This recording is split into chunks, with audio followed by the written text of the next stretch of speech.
In 1989, Procter & Gamble won a whopping $125 million by suing their competitors for using this cookie recipe. They were, and still are, one of the largest consumer goods companies in the world, and many of the big brands you see on the supermarket shelves are actually owned by these guys, and they had a patent on how these cookies are made. Thankfully though, that patent expired back in 2001, which means that I can safely put this batch in the oven without the worry of being sued. We'll come back to the results later, but first, what is so special about these cookies and why did it need a patent? It's often debated whether a recipe can be copyrighted or patented. After all, can you really claim exclusivity to a list of ingredients? Well no, not really, but a recipe is much more than just a list of ingredients. The methods and processes to turn those raw ingredients into something tasty and delicious can, under the right circumstances, be patented. And this is exactly the case with this cookie recipe. I'm sure we've all struggled with baking that perfect cookie. You know, the one which is nice and chewy in the centre, but still a little bit crispy on the edges. Even if you do have a recipe that gives you that perfect cookie, they often have a very limited shelf life.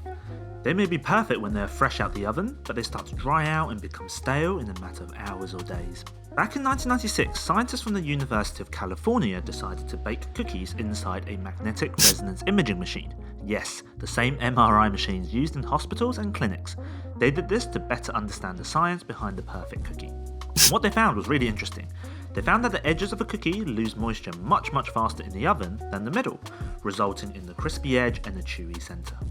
After a few days though, the moisture evens back out and the whole cookie becomes soft, and after a week it dries out altogether and the whole thing becomes crumbly. The question is, how can they prevent this and make the perfect cookie last a bit longer? Well, patent US 4455333A, oh that's a mouthful, from 1984 has the answer. And that's particularly interesting to companies like Procter & Gamble. And if they can make the perfect cookie last just a little bit longer, then they can sell a lot more of them in supermarkets and around the world. And it just so happens that Procter & Gamble were the last holder of the patent before it expired back in 2001. So that experiment where they baked some cookies in the MRI machine from 1996 showed the key is clearly in the level of moisture in the cookie and how it's distributed over time. It's difficult for a single recipe to be crispy and chewy at the same time for more than just a few days. The simple answer then is to make a cookie using two different recipes. A recipe for chewy cookies and a recipe for crispy cookies smashed into one. And that's exactly what the patent is filed for. The language though is not easy to understand because it is a legal document, but there is a formula, a recipe buried inside to demonstrate this method, so I've done my best to convert it into a proper recipe to bake. The cookie doughs are pretty standard except for a few things which I'll highlight now. I'll leave the recipe in the description box below. First, the chewy cookie dough. We'll use ingredients which will retain moisture well, so brown sugar instead of white because of the molasses, also golden syrup, this is known as corn syrup outside the UK, to keep it moist. And finally adding corn starch, the stuff you use to thicken up custard and gravies. This will help keep more moisture in the batter as it heats up in the oven. The crispy counterpart is pretty much the same, except we'll be using plain white sugar instead of brown, skipping the corn flour and increasing the amount of plain flour to keep the dough dry. We are going to follow a pretty standard cookie making procedure here.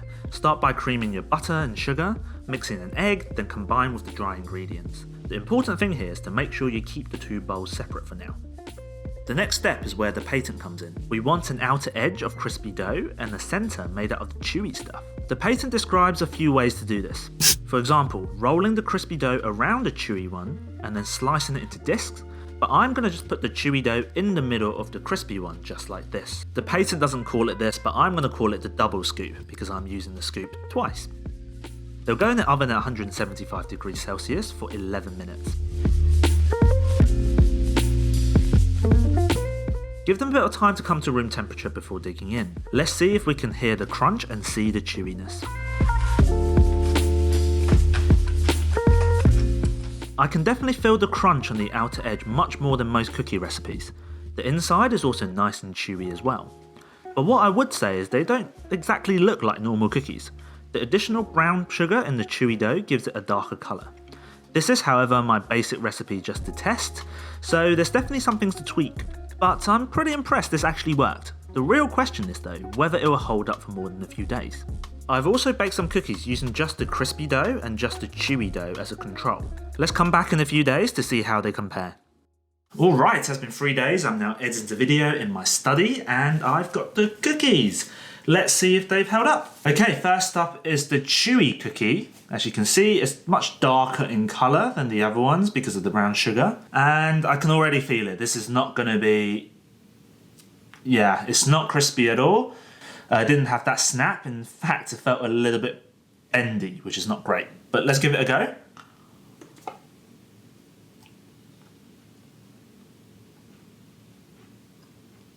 No, not crunchy at all. Okay, next up is the crispy cookie, which is much drier. You can see the colour's lighter because of the white sugar. The mic.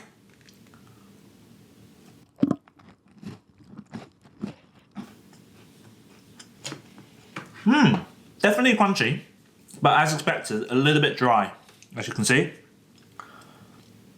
Especially towards the side and the bottom. Okay, and finally, for the test. This is the hybrid cookie, also the patent violating cookie. You have the brown bits, chewy bit in the middle, and the drier, more crispier stuff on the outside.